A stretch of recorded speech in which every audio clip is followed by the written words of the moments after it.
Hello, everyone. My name is Mark Kageyama, and I'd like to welcome everyone here to Be Your Own Hero.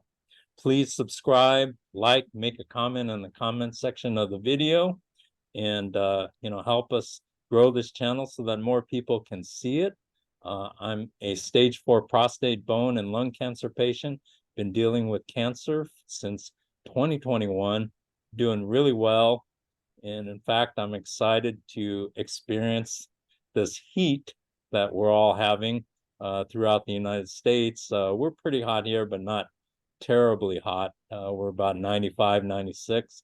But I know people I talk to all the time in Vegas, they're at like 115, 116, and Phoenix and different parts of Texas. So it is warm out there. So stay hydrated, stay cool, and enjoy your summer.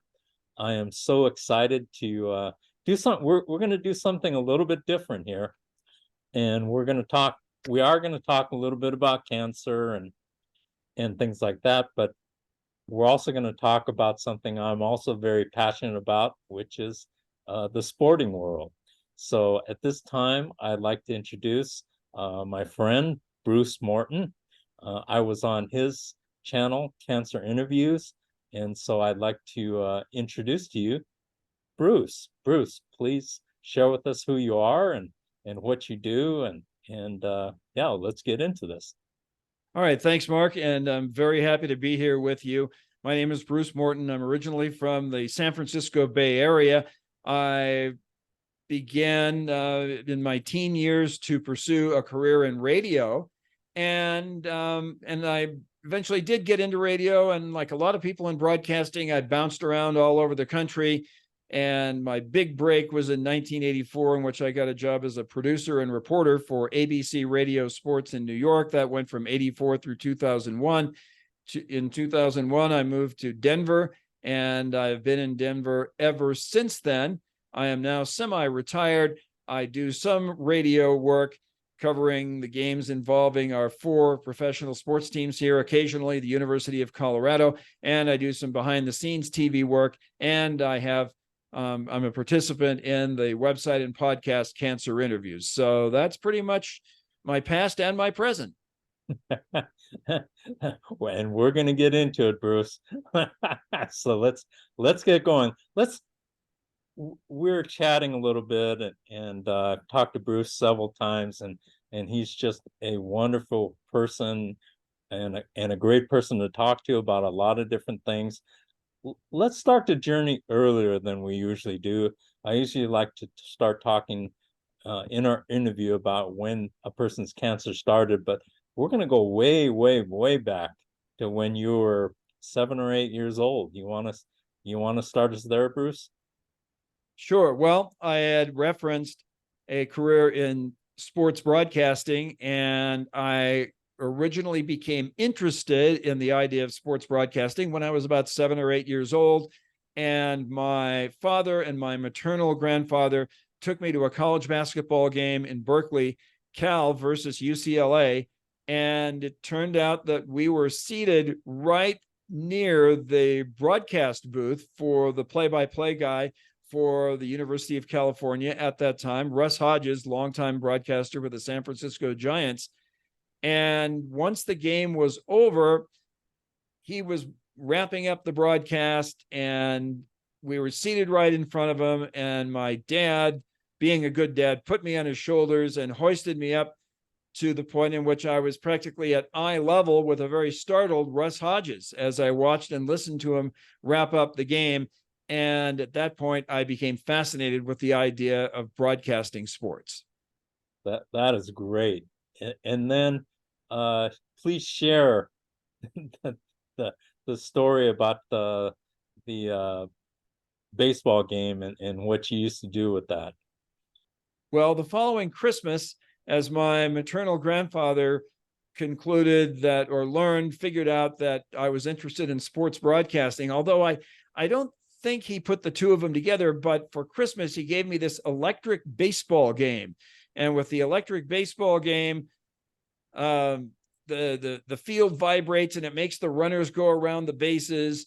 and there's a little tiny ball that is magnetized on two sides that rolls down a chute, and then with the flick of a wrist, you hit the ball. And so with all of that, I used to do play-by-play of my own games, and I invented my own league. Each team had a roster, and on the way home from school, walking home from school, that was the pregame show. And so I interviewed myself, being two different people. I had to have two different voices because there was me and then there was the player I was interviewing. Then I got home and broadcast the game to myself. My mom thought I was very poorly adjusted doing all that. She wanted me to pursue a career that was a bit more sane and mainstream than all of that. But from the baseball game, other play-by-play ensued. I had a beanbag and would use that to shoot at the little overhang over the door in one of our rooms. And so I turned that into basketball play-by-play. And then the same grandfather gave me this ring toss set. And I invented the American Ring Toss Association. So I came up with all these franchises and players for the franchises, and they played each other in ring toss. So that's what got me started on wanting to pursue a career in sports broadcasting.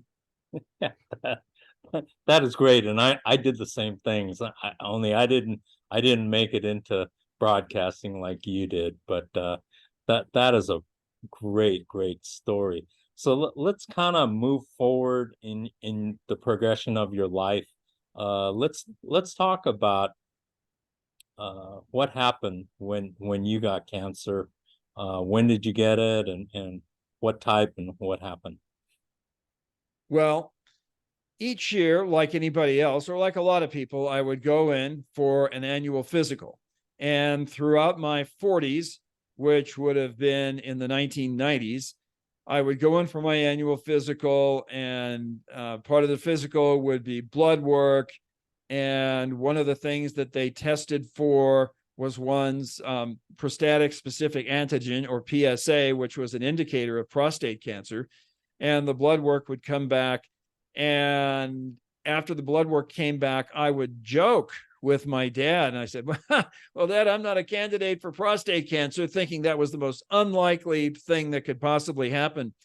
And then in 2000, early in the year 2000, a radio colleague of mine in New York, where I was still working at the time, I read in the paper that he was diagnosed with prostate cancer, and I was just horror-stricken. He was about the same age as I, and he was just way too young for somebody to be diagnosed with prostate cancer.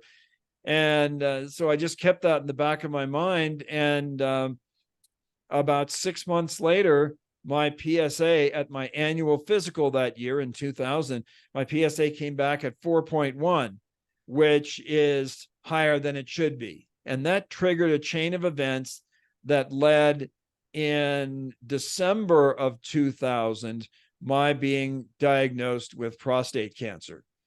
And when that happened, I remember being in the office after they informed me of the results of a biopsy, and they said that I had prostate cancer. And right there in the office, I had tears rolling down my face. I couldn't believe this. And the doctor's office where I went to get this horrible news was about a half-mile walk from my home in Hackensack, New Jersey. And it was broad daylight. I'm walking down the street, just crying my eyes out.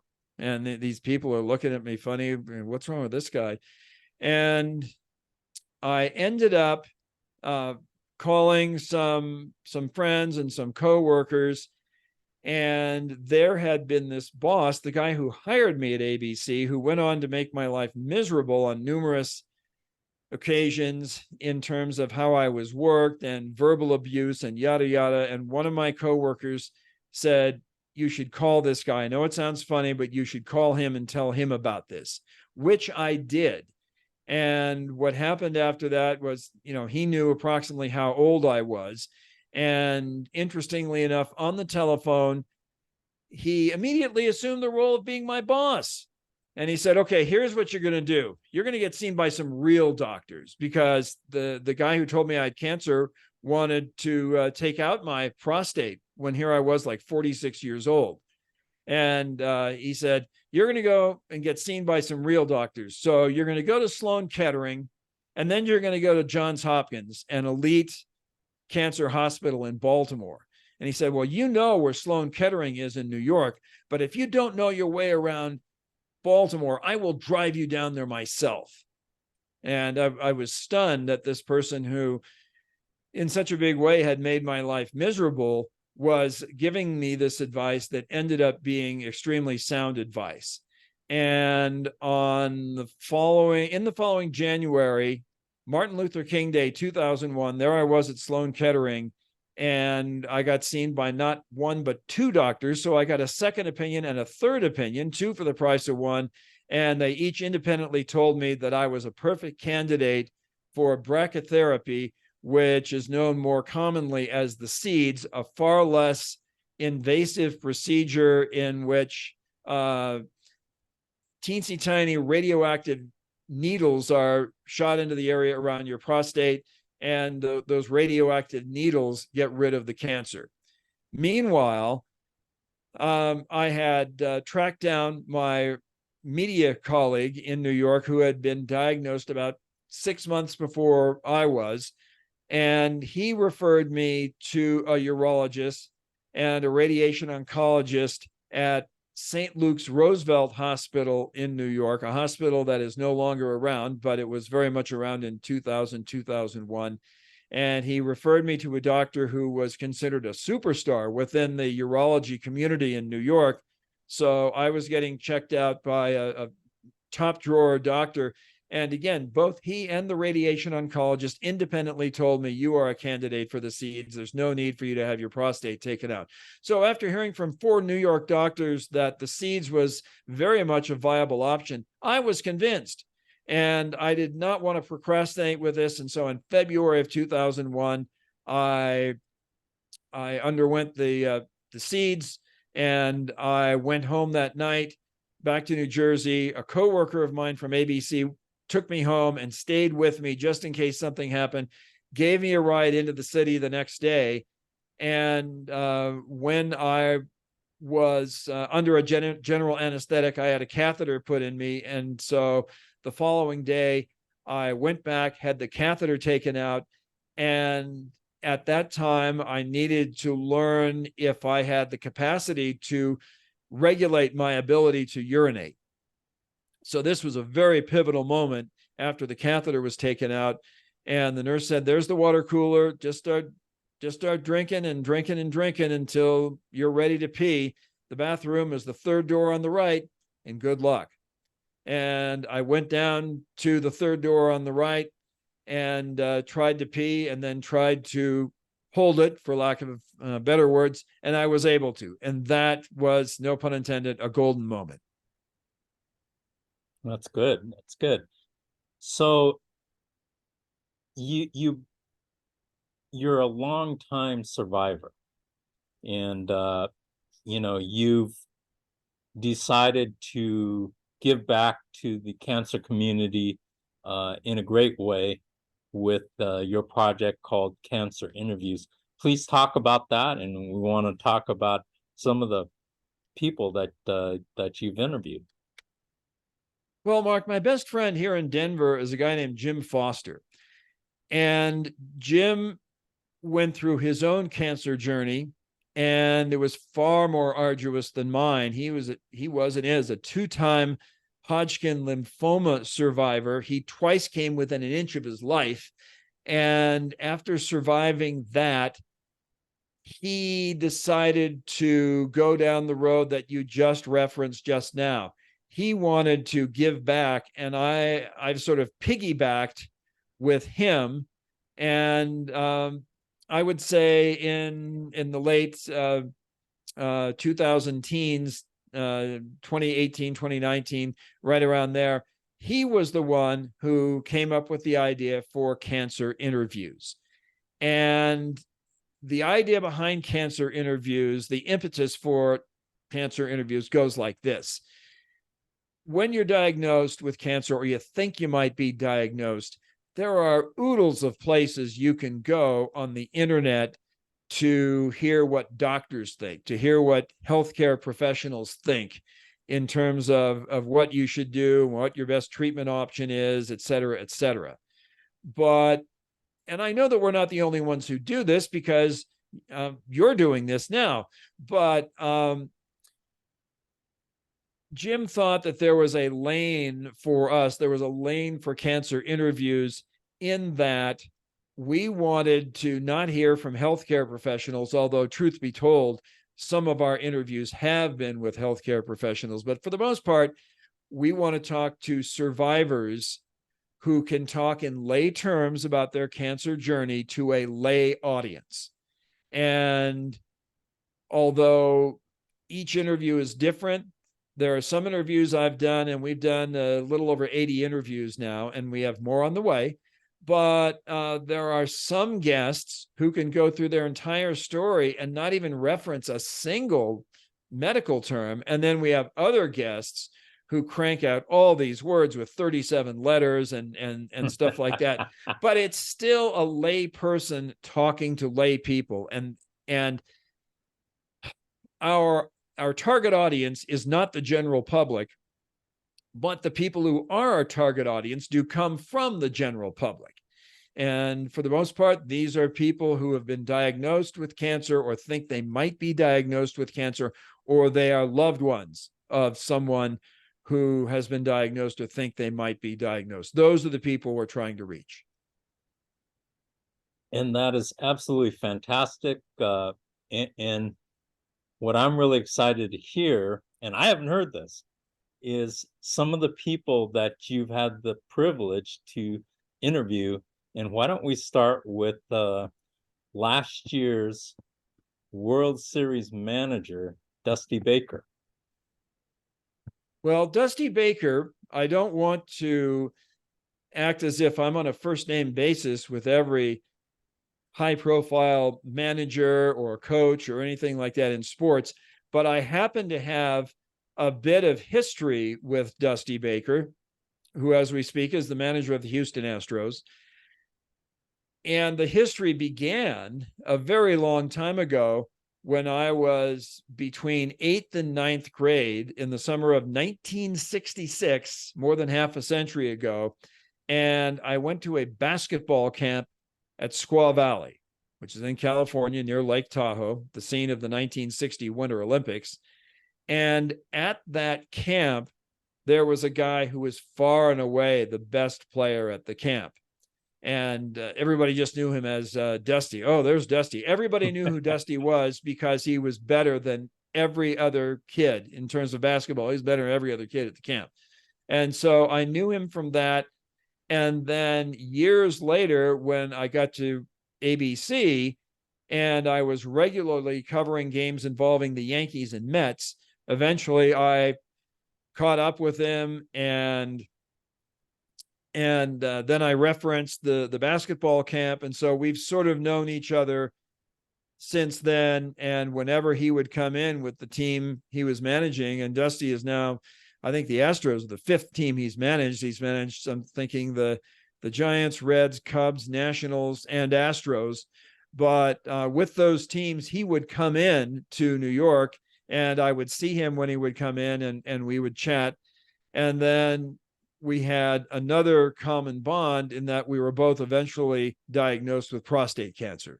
So I had a way of getting hold of him, and it took the longest time.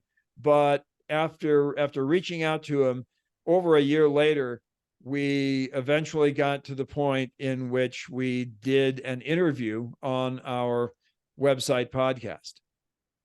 Wow, that is great. How long has it been since he's dealt with prostate cancer? Oh, I'm going to take a guess and Roughly. say around 5 years, something like that.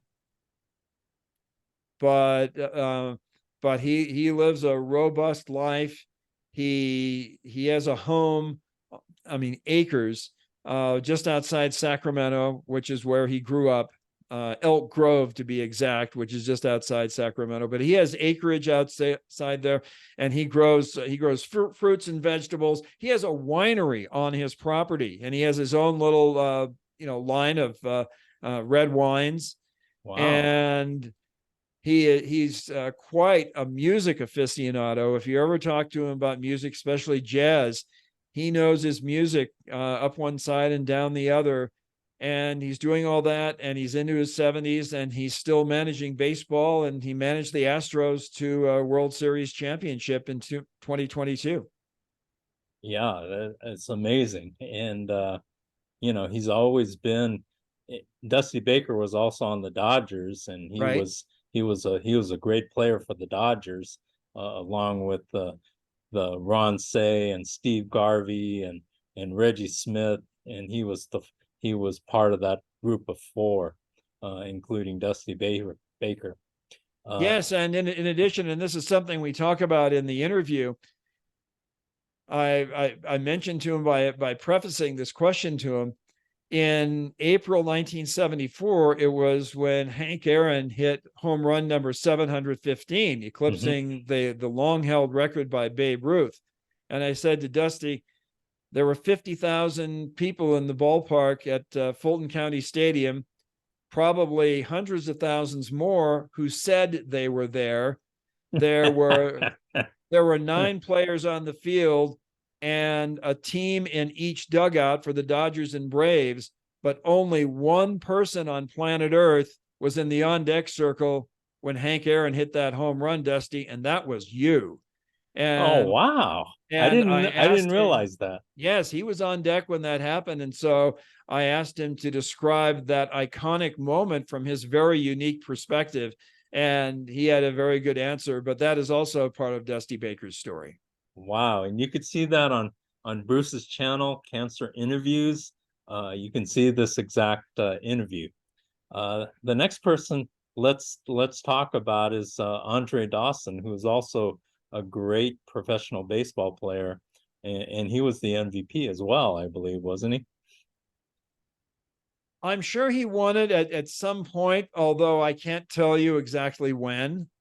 But I was working at a little tiny radio station in Vermont in the 70s and going up to Montreal Expos games. And I was going up to Expos games right about the time that he broke in with the Expos. And he eventually went on to a Hall of Fame career, but he didn't get into the Hall of Fame until the 9th vote. He kept falling short. And then on the 9th vote, he got in. And he ended up having a tremendous career. And he's back home in his native Miami. But I don't know if this is still the case, but I know in recent years he has had sort of a peripheral involvement with the Marlins. And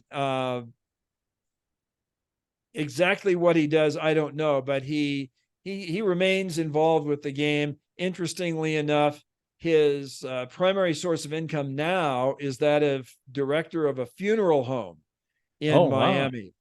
But as is the case with Dusty Baker, the common bond with Dusty Baker and Andre Dawson is that they give of their time and energy to aid in the fight against prostate cancer, and more specifically, they try to aim their help at the Black community, Black men who, in many instances, are reluctant to go in and get checked out for prostate cancer, which of course reduces the possibility of early detection, which for any type of cancer is key. So that is a common bond the two of them have, and that's something they still do. And although when talking to Dusty, I never asked him about Andre and vice versa, I'm sure they know each other well, and they know quite a bit about each other because their baseball careers chronologically were not exactly the same, but very nearly the same. Right. Wow, that's exciting to hear. And the one I really am fascinated. The story I'm really fascinated with is a gentleman, also professional baseball player, a left-hander named Dave Dravecky. And yeah, please talk about him. And all three of these interviews, people can find them on your channel, Cancer Interviews. So if you could share with us about Dave Dravecky, because that story is absolutely incredible. Well, Dave Dravecky spent the early part of his major league career with the San Diego Padres, and then he got traded to the San Francisco Giants. And in 1987, the Giants won the National League West, although they lost in the LCS to the Cardinals. But Dave Dravecky had a great year in 1987. And he really thought he was positioned for greatness in 1988. And then he was diagnosed with a type of cancer in his throwing arm, and it resulted in his sitting out the entire 1988 season. But he was able to come back. He survived that first bout with cancer, and he came back in 1989 and was pitching in for the Giants and pitching well. And there was something that, and I wish I could be more specific, even though I'm the one who interviewed him, but there was something wrong in his left arm, his pitching arm. But he continued to pitch, and he was having a good year in 1989. And then in, I think, July, I'm going to take a wild guess, July of 89, the Giants were playing against the Expos in Montreal. And as he made a pitch, his arm broke. And the players on the Giants who were playing on the infield at the time said that they'd never heard a sound like that. And it almost sounded like a gunshot. It was this loud pop. And Dravecky went to the ground, and Will Clark and other infielders for the Giants frantically motioned for the training staff to come out, and that he needed medical attention. And it ended up that another type of cancer was diagnosed in his arm, which ended his baseball career, and it resulted in the amputation of his pitching arm at the shoulder. So ever since then, he's walked around with one arm. And as we did the interview, he was wearing a golf shirt, and there was an arm filling up the right sleeve, but there was nothing occupying the left sleeve. And Dave Dravecky, through a very positive attitude and through his faith, he was able to get his life back on track as much as it could, although he was traumatized for a bit, because he thought, well, what am I going to do now? Who's going to hire somebody for any job, somebody who has one arm? And he has gone on to he and his wife have established their own ministry. They live in the Phoenix area, Mesa, and he has his own ministry, and he wants to be there for others, and he's happy to share his story because he thinks his story can be of great help to anyone diagnosed with cancer or anyone who's battling some severe illness. So it's quite some story from him, and he is making the very best of his life under very difficult circumstances. And once again, having that positive attitude makes all the difference in the world. Oh, it sure does. I mean, that is beautiful. And I remember that, way back when. I remember the story of Dave Dravecky. And so when you had mentioned that to me originally, I knew exactly what had happened to him. And I was always blown away by that story. And once again, check out Cancer Interviews to see the interview that Bruce did with all three of these professional baseball players, and all three were great players. So that's really exciting. Now, I should mention, Mark, and what I'm about to mention is something that will eventually change. But as of now, our videos are in kind of a state of transition. And for these 3 interviews, if you go to our YouTube channel, you can find those videos, but all we have right now is a trailer for those videos. You can hear the interviews in their entirety on the Cancer Interviews podcast. Those interviews are still there in their entirety. And for those who listen to podcasts, we're up on Apple, Stitcher, Spotify, and other major platforms. But for the moment, you can only hear the interview in their entirety on the podcast. Just thought I'd mention that so that someone goes to our YouTube page and isn't disappointed. Sounds good, Bruce. Do you have a final thought that you'd like to leave with everyone? Because I mean, you've led an incredible life, and you've beat cancer, and you work with the Denver sports teams, and so I mean, I just think that is absolutely fantastic. I would say that there's not much more I can say about having a positive attitude, because we've already referenced that with yourself. We've referenced it with the 3 interview guests that I've mentioned, with all of them, and perhaps more with Dave Dravecky than with Dusty Baker and Andre Dawson, even though they did have their own positive attitude. There's not much more I can say about that. What I will say is that if you have not yet been diagnosed, but you've heard that there is the possibility you could be diagnosed, if there's any one thing I want to say, and that is to be proactive. Do not sweep this information about a possible diagnosis under the rug. For so many types of cancer, early detection is key. It doesn't guarantee a good outcome, but it positions you for a good outcome. Absolutely great advice. Thank you so much, Bruce. I really appreciate you. I really appreciate your time and for sharing your unique insights with our audience. And we really, really appreciate that. And I'll put Bruce's information in the description of the video. And also keep in mind that not only do I have a YouTube channel, but I also have a Rumble channel. And I do make a LinkedIn post about each video every week, so you can take a look at it there. But thanks once again, Bruce. And how I like to end each interview is by sharing a couple of positive quotes, and these are from Dr. Norman Vincent Peale. And the first one is, visualize your fears as being drained out of your mind, and the visualization will in due course by actualized. And the second one is, feed your mind with thoughts that cause it to be peaceful. To have a mind full of peace, merely fill it full of peace. It's as simple as that.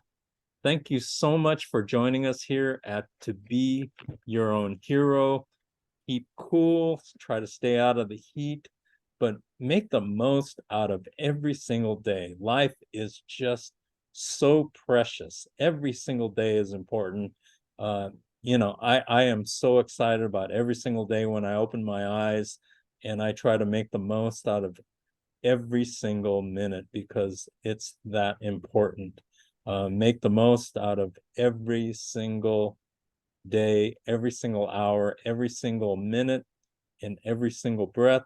Thank you once again for joining us here at To Be Your Own Hero. Have a fantastic week, and we will see you next week on To Be Your Own Hero. Please like, subscribe, and make a comment in the comment section of the video, and also click the bell for to get more interviews that keep coming up. Take care. Have a great week. Thank you so much.